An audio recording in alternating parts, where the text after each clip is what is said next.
근데 우리나라는 좀 다른 것 같아요. 왜냐면 차명이 너무 쉬워. 사기꾼들 사실 저는 안 없어지는 제일 큰 이유가 저거 같습니다. 우리나라는 차명 거래 너무 쉽고 차명 재산을 인정을 해주고 파산 회생 너무 이렇게 쉽게 되고 그러니까 뭐 해서 저지르고 다 파산 회생하고 다 재산은 자기 뭐 와이프 명의로 해놓고 호의호식하면서 당한 사람들이 어떤 거를 강제 집행하려고 보면은 명의 재산이 하나도 없는 거예요. 그래서 저는 우리나라 그런 거가 조금 바뀌어야 되지 않나? 안녕하세요, 신동엽 변호사입니다. 전직은 검찰 수사관이고 현직은 형사 전문 변호사입니다.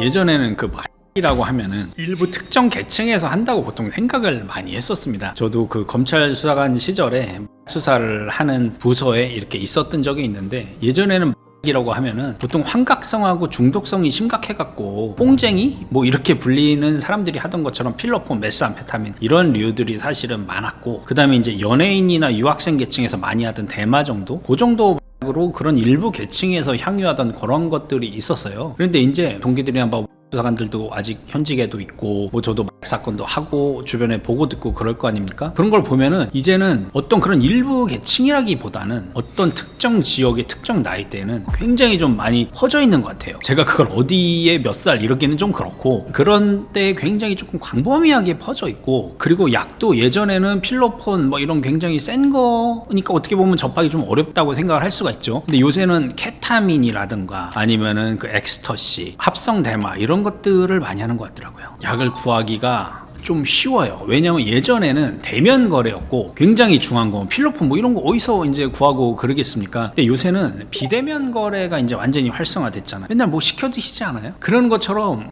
사실은 어떻게 보면 딜리버리가 이제 돼버리는 거죠. 그렇기 때문에 저도 사실 여기 나오기 전에 어떻게 이렇게 해봤는데 그 진짠지 가짠지는 모르지만 파는 사람을 쉽게 찾을 수가 있겠더라고요. 그렇게 쉬워요. 물론 그게 사기일 수도 있겠습니다만 일단 어렵지는 않습니다. 한국에서 범죄가 급증한다, 다른 나라에 비해 많이 한다는 사실은 잘 모르겠는데, 요새는 어떤 사회적으로 전반적으로 뭐가 좀 인플레된 게 있는 것 같고, 우리 한국 사람들이 이제 같이 어울리고 그 무리에서 떨어져 나가기를 싫어하는 습성들이 있잖아요. 근데 저희가 술 처음 배울 때 다 학생 때 배웠잖아요. 근데 그게 그때는 살 수도 없는 거였고 어디서 먹을 수도 없는 건데 다 배웠지 않습니까? 그게 어떻게 배웠습니까? 친구들하고 어울리다가 보면 거기서 떨어져 나가기 싫고 같이 어울려야 되고, 그런 마음 때문에 이렇게 배우게 돼서 사실은 또 약간 그런 류? 마치 어울리는 사람들이 이제 다 하게 되면 나도 해야 되고, 이게 예전에는 그게 굉장히 멀고 그런 거라고 느껴졌다면 이제 우리나라 소득 수준도 좀 늘어나고 어떤 해외 문화의 영향 같은 것도 많이 받고 그렇게 되면서, 저 어렸을 때만 해도 수입 차들을 타면은 굉장히 좀 부자라고 했었어요. 근데 요새는 다 엄청나게 많지 않습니까? 그런 것처럼 약간 조금 뭐 어떤 인플레, 대중화, 해외 문화를 접하는 접점이 많아진 영향들, 그리고 특히 우리나라 사람들이 무리해서 같이 어울리고 싶어하는 성향들을 또 전자통신기기의 발달이라든가 비대면 거래의 활성화, 그런 영향이 사실 좀 큰 것 같아요. 접하게 된다 그러면 이제 처음 접하게 되는 거를 기준으로 이제 말씀을 드리면은요, 거의 대부분 친구들입니다. 그게 왜 그러냐면은 어떤 외국 영화 같은 거 보시면은 어디 뭐 으슥한 데 가갖고 어디 뭐 노숙자 같은 사람한테 얘기하고 그러면은 뭐 이렇게 막 사잖아요. 그리고 클럽에 가도 어떤 뭐 가드 같은 사람들한테 뭐 이렇게 구석으로 될 거, 우리나라는 그런 거 없어요. 우리나라는 그런 거 없고 이제 어디 가고 놀러 가고 그랬는데 이제 친구들이 막 하는 겁니다. 그럼 자기만 안 하면은 약간 소외되는 것 같고 못나 보이는 것 같고 쿨하지 못한 것 같고, 약간 그런 것 때문에 남들 다 하니까 나도 괜찮겠지, 이런 마음에 빠져서 일단 처음 접하게 되는 것 같고요. 그래서 접하는 경로는 저는 대부분 친구다. 이거를 무슨 인터넷으로 독학해서 사고 이런 사람들은 이제 굉장히 드물고, 마약이라는 게 아무리 뭐 많이 퍼지고 그렇다고 하더라도 자기 자랑할 수는 절대 없는 거거든요. 잡혀가는 거거든요. 그렇기 때문에 구하는 것도 사실은 쉽지만 드러낼 수는 없어요. 그러면 자기랑 처음 약을 했던 사람으로부터 받을 수밖에 없는 거예요. 일단 처음의 초기에는. 그래서 저는 이제 접하고 하게 되는 거는 무조건 이제 친구들을 통한 것이다, 그렇게 봅니다. 처음에는 일단 친구들로 이렇게 무조건 가게 되는데, 왜 영화 수리남에서도 보면 그 황정민 배우가 어떤 사람들한테 사기를 치기 위해서 그걸 필로폰 같은 걸 이제 조금씩 주고 이제 중독을 시켜서 그 사람들이 이제 종래는 찾게 만들잖아요. 근데 어떤 중독을 시킬 마음까지는 없어도 일단 처음에 같이 한 사람으로부터 결국 결국 찾을 수밖에 없는데 이제 이게 하다 보니까 이제 모자라. 그리고 처음에 같이 한 사람도 사실은 전문 판매책도 아닐 수도 있잖아요. 그러면 이제 구하다가 제가 예를 들어서 PD님한테 제가 배웠다고 해요. 그럼 처음에 이제 PD님으로부터 받겠지만 PD님도 이거 전문이 아닌 거예요. 그럼 PD님 앞에 누군가가 또 준 사람이 있겠죠.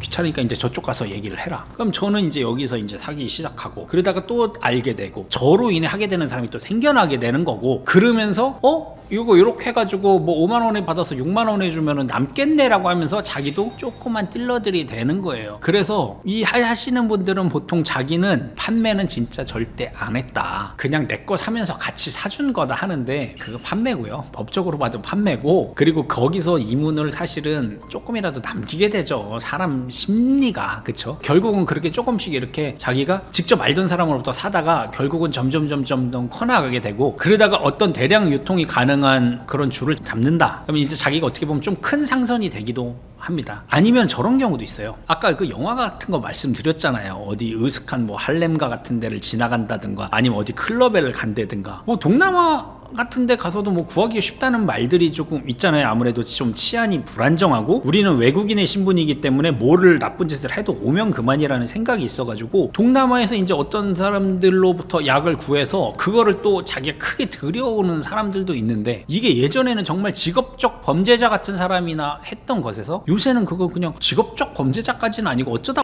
그런 사람도 이런 일에 휘말리는 경우가 많은 것 같습니다. 참고로 하나 더 말씀드릴게요. 이건 꼭 아셔야 되는 건데 가지고 들어오는 거는 굉장한 중범죄고 밀수의 경우는 조금을 가져오더라도 형이 굉장히 높습니다. 그렇기 때문에 절대 그런 일을 하시면 안 돼요. 최저징역이 5년 이상입니다.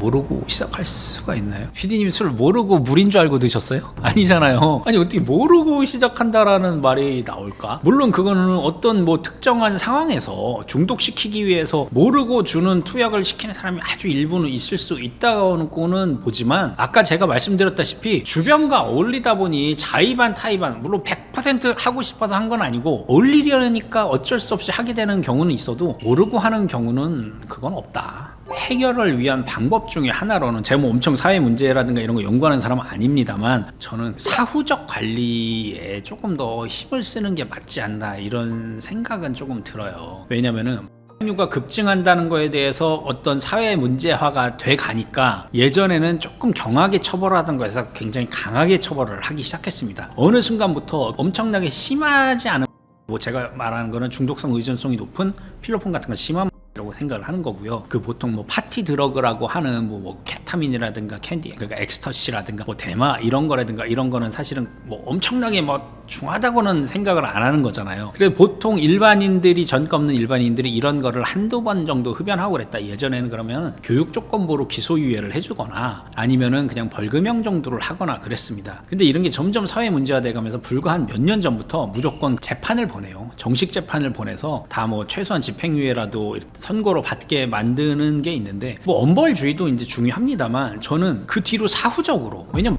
이제 재범률이 높다 그러잖아요. 그 다음부터는 그 사람들이 안 할 수 있게 보호관찰소 같은 데를 더 뭐 자주 가게 한다든가 아니면 단약 프로그램을 조금 더 지원한다든가 물론 이게 다 사회적 비용입니다만 이런 것들이 돼야 다시 안 하게 되지 않을까. 형만 높이는 걸로는 사실은 조금 적발해내기가 어려울 것 같아요. 왜냐면 범죄는요 단속 적발 수사하는 게 굉장히 어려워요.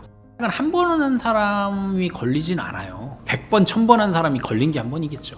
이거는 약간 사회적인 문제인데 제가 아는 선에서 이제 말씀을 드리면은 술, 담배도 물론 어떤 연구에 따라서는 으로 이렇게 분류를 하기도 하고 그게 이제 게이트웨이 이론이라고 해서 거기서부터 중독된 사람이 조금씩 이렇게 커진다. 뭐 대마초가 합법화된 데도 있잖아요. 사실은 대마가 담배보다 몸에 좋다면서요. 근데 그거를 못하게 하는 거는 여기에 접하게 되면서 점점 더 그러니까 바늘도둑이 소도둑된다. 저는 이게 어느 정도는 맞는 말인 것 같아요. 어떤 연구에 따르면 술, 담배에 중독된 사람들이 이제 중독될 그럴 확률이 더 크다. 뭐 하여튼 이런 연구 같은 것도 있는 거를 보면 그런 취지에서 조금 하는 게 아닌가 하고 또 마약이 말씀하신 것처럼 아니 내가 내 돈 주고 내가 먹는데 무슨 문제가 되느냐 생각을 할 수도 있어요. 그래서 이게 비범죄화 이론이라고 도박 어떻게 보면 이게 사실은 피해자가 없는 범죄입니다. 그렇잖아요. 피해자가 어디 있어요? 나밖에 없는 거지. 내 몸만 아픈 거지. 내 돈만 날리는 거고요. 그렇죠? 그런데 이런 거를 규제하는 이유는 이게 사회 문제화 되기 때문이에요.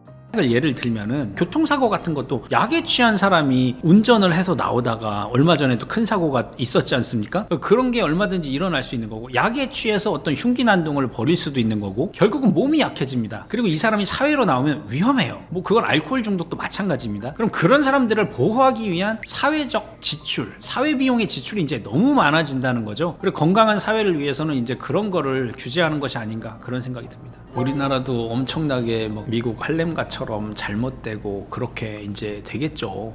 청정국 지위를 잃었고 뭐 어떻게 됐다 하는데, 저는 사실 아직 우리나라는 그 정도는 아니라고 생각을 하고요. 예를 들어서 서울이든 어떤 대도시의 뒷골목에 가갖고 모르는 사람으로부터 사실 수 있습니까? 아직 우리나라는 그렇게까지 이르렀다고는 생각은 안 하고요. 다만 다 모든 사람들의 관심과 어떤 제도적 지원으로 인해서 우연히 빠진 사람들이 다시는 안 하게 할 수 있는. 그래, 저는 요새 왜 공익 광고 같은 걸 안 하는지 모르겠어요. 예전에 저 어렸을 때는 공익 광고 그 비디오도 처음에 틀면은 막 뭐 불법 복제하면 안 되고, 어떤 뭐 성인물은 뭐 호환 마마보다 더 무섭고, 이런 걸 보고 자라서 아, 저러면 안 되겠다 이런 생각이 있는데, 요새는 저는 이게 어떤 뭐 보이스피싱 범죄라든가 어떤 이라든가 이런 거에 그 아직 너무 판단력이 성숙해지지 않은 청소년기, 뭐 20대 초반이 많이 빠지는 것들을 보면은 뭐 어떤 제도적 뒷받침이 좀 있어야 되지 않나, 그런 생각은 듭니다.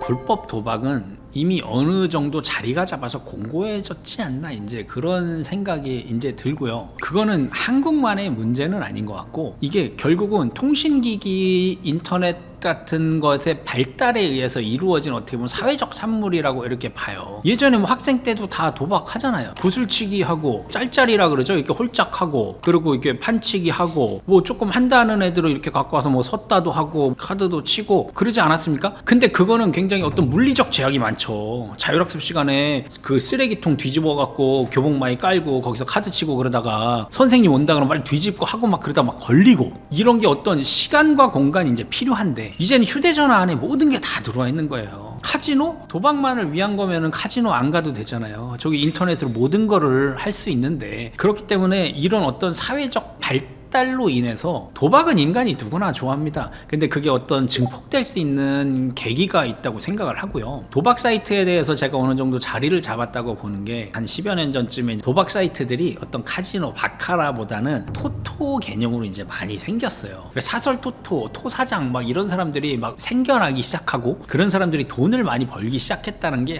전 한 2010년대 정도인 것부터 같아요. 그때는 조그맣게 하고 어떤 소상인들이 많아서 하는 구조였다면, 이젠 그런 것들이 어떤 맥이 커져서 거기에 대한 하부 조직으로 이렇게 이루어지고, 이런 류들이 사실은 도박이 많은 것 같아요. 그것은 코로나로 인해서 어떤 사회적 활동이 조금 어려워진 면이 있고, 인터넷 기술은 나날이 발전하고, 휴대전화 보급률 뭐 1인 2폰 아니에요? 그런 모든 것들이 조금 영향이 있지 않을까 싶고, 도박 사이트는 사실 엄청나게 많지는 않아요. 생각보다. 도박 사이트 외에도 이제 다른 유형의 사기라든가 그런 것들이 많습니다. 뭐 해외 선물도 있고, 코인으로 뭐 선물 거래하시는 분들도 있고, 여러 가지가 있습니다. 그럴 수 있죠. 왜냐면 청소년기에는 어떤 동경하는 모습들이 있잖아요. 모든 사람이 약간 어떻게 보면은 그런 화려하고 겉으로 멋있어 보이, 이런 거를 동경하는 마음들이 있어요. 그런데 그게 아직 어떤 가치관이 미성숙한 학생들 때 진짜 막 엄청 멋있어 보이고 잘생긴 형들이 좋은 옷 입고 좋은 차 타고 돈을 막 뿌려대고 하면은 당연히 그런 거에서 조금 끌릴 수밖에 없는 것 같고, 그런 것들 뭐 제도적으로 나라에서 잘 정비를 해야 되지 않겠습니까? 인터넷으로 이루어지는 것들을, 예를 들어 도박장이 있다, 전 국민 도박해봐 너무 잡기 쉽겠죠. 근데 제가 지금 이렇게 인터뷰를 하면서도 저는 핸드폰만 가지면 이렇게 바카라로 플레이어 뱅크 이렇게 찍고 있을 수 있어요. 그거 어떻게 잡겠습니까? 그게 너무 어려운 겁니다. 그리고 요새는 가상화폐까지 있잖아요. 예전에는 통장을 쓰고 그러면 통장이 금방 막히고 막 그랬는데, 요새는 가상화폐 같은 것까지 이용해서 도박 사이트에 충전 환전을 그렇게 해버리니까 정말 이제는 잡기가 어려운 거죠.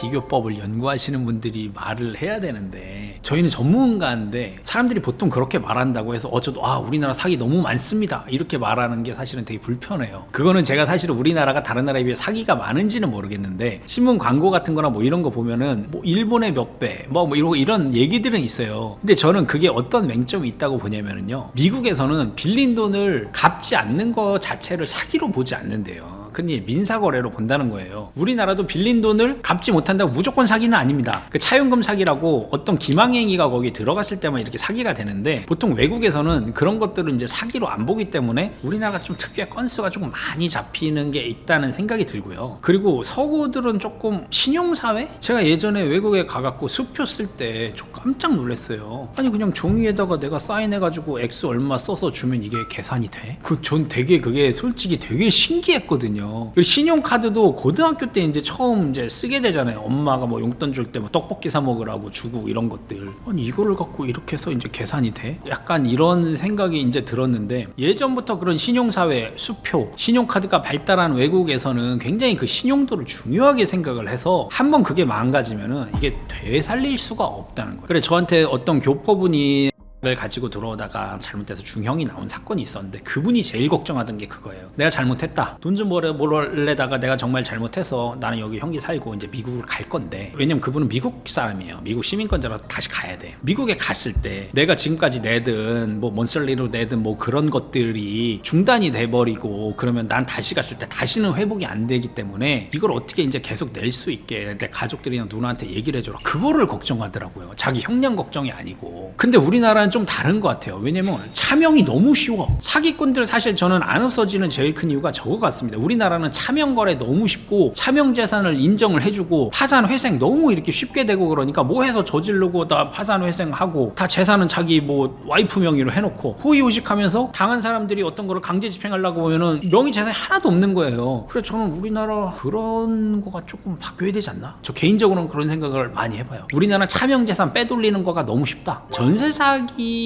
유형은 어느 정도 이제 유형화가 됐어요. 네이버에 전세 사기 유형만 쳐도 나오는데 간단하게 제가 몇 개만 소개를 드릴게요. 일단 전세 사기의 기본적인 구조는 매매가와 전세가가 비슷한 거가 이제 굉장히 위험한 물건이다라는 생각이 있으셔야 돼요. 사실은 저는 저 아는 사람이 친구가 들어간다면 들어가지 말라 그러겠죠. 그런 건 절대 들어가지 마라. 근데 제가 이렇게 말하면 우리나라 전세 시장과 빌라 시장에 재를 뿌리는 거 아니겠습니까? 그러니까 이런 말씀을 드리지는 못하지만 전세가가 매매가보다 높음으로써 사실은 일어나는 문제들이에요. 사실은 유형 중에 이제 몇 가지를 이제 설명을 드리면, 처음에는 전세 사기가 이런 방식이었습니다. 어떤 뭐 외국에 있는 교포분이라든가 아니면은 우리나라에 좀 많은 자산을 가지고 있는 분들은 자기가 관리를 할 수가 없어요. 그래 관리인을 두고, 어떻게 보면 관리 부동산을 두고, 이거 내 건물이야. 여기서 월세 뭐 한 달에 뭐 월세 5천만 원만 내 계좌로 줘. 그러면 그거는 서울에 두고 자기는 뭐 부산이나 광주나 이런 데 살면서 생활하시면서 통장에 5천만 원 잘 찍히고 있나? 그리고 한 2, 3년에 한 번씩 가서 뭐 건물 깨끗한가? 요 정도만 이제 확인을 하시는 거죠. 그럼 그분들이 위임을 해줍니다. 여기에 뭐 전월세, 임대차, 계약금의 수령 및 모든 것에 대한 권한을 위임함. 이거를 제가 어떤 사람한테 줬어요.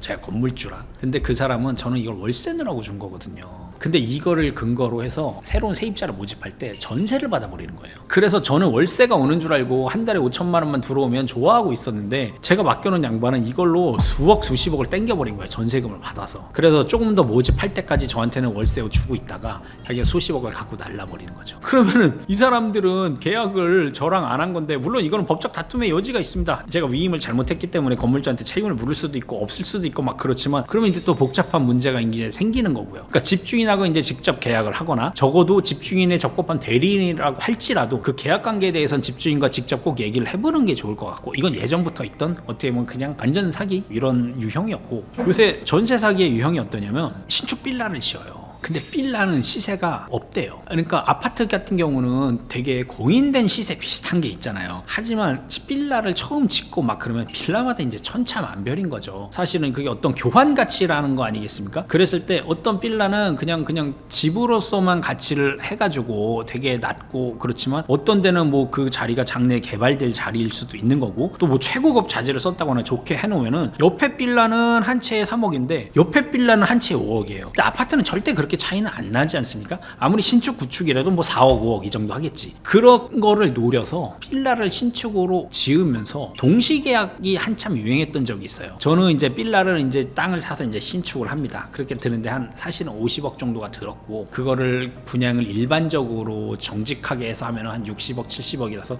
한 20억에 제 이자 비용을 뺀 돈이 이제 저가 남는, 그거 정도면 사실은 성실한 상인이죠. 근데 그거를 그렇게 안 하고 빌라의 가치를 100억으로 해버려서 10억씩 10채가 있다고 쳐요. 제가 PD님한테 10억의 매매 계약을 하는 걸로 하고, 이 사람은 그런 빌라의 가치가 10억 정도 되는 줄 알고, 빌라는 전세가가 굉장히 높습니다. 평균 낸 걸 보니까 80% 이상이 돼요. 10억 정도 가치가 되는 줄 알고 전세를 막 9억에 들어와요. 그러면은 명의만 PD님으로 넘기고, 예를 들어 9억이라고 할게요. 명의만 PD님으로 넘기고, 이 사람은 9억을 낸 걸, 9억은 이제 제가 그 빌라 값으로 받아가고, 빌라 명의는 PD님이 됐고, PD님이 임대인이 되는 거고, 9억 전세가 이제 임차인이 되는 겁니다. 그럼 이렇게 새로운 임대차 관계가 이루어졌고, 저는 9억에 이걸 팔았어요. 하지만 제가 이 한 채를 지을 때 드는 6억이잖아요. 그리고 팔아봐야 한 7억 정도가 적적한데 저는 거기서 2억의 차이가 남겨요. 그 다음에 너네 둘 문제는 너네 둘이 하는데, 예를 들어 PD님은 바지야. 아무 재산이 없어. 근데 이제 다음 세입자를 구해야 될 거 아닙니까? 근데 다음 세입자가 오는데 여기를 누가 9억 주고 들어가다니 9억 주고 안 들어가니까 안 구해지는 거예요. 근데 이 세입자는 뭐 속아서 들어왔지만 9억을 받아야 나갈 거 아닙니까? 달라 하는데 사람이 와야 준대. 근데 사람이 1년이 되고 2년이 돼도 안 와. 그래가지고 뭐 내가 이걸로 해서 뭐 집 빼고 뭐 소송을 걸고 해서 하면은, 경매에 들어가면은 이 빌라의 가치가 얼마로 판단되겠습니까? 원래 7억짜리인데 경매까지 들어갔고 이게 그동안 몇 년이 지나버렸으면은 이거 6억에 낙찰돼도 그만이에요. 그럼 이 사람은 돈을, 그거를 다 자기가 배당 받는다고 해도 돈을 몇 억을 날리는 거잖아요.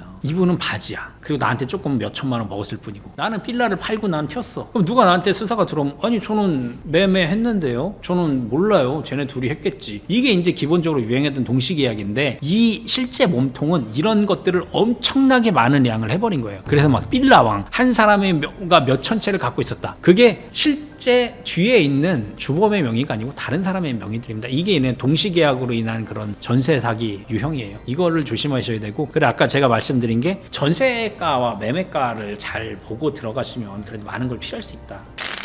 사기, 도박, 그런 것들 있잖아요. 결국은 뒤에서 돈 버는 사람들은 따로 있는데 처벌받는 사람들이 또 따로 있는 경우들이 많고, 그분들이 너무 이제 어떤 허상 같은 거에 속고, 그래서 별 생각 없이 명의를 빌려주거나, 별 생각 없이 가지고 우리나라로 들어오거나, 별 생각 없이 통장을 빌려주거나, 이런 일들을 해요. 그래서 뭐 저 변호사니까 저를 찾아오기도 하고 그러고, 뭐 부모님들이 막 울고불고 막 하는데, 그럴 때마다 마음이 많이 아픕니다. 절대 그런 거에 속아 넣어가지 마시고 허상을 보지 마세요. 피해자께서들은 당연히 조심을 하셔야 되겠지만, 별 생각 없이 가해자로 휘말리는 분들도 굉장히 저는 안타까운 것 같습니다.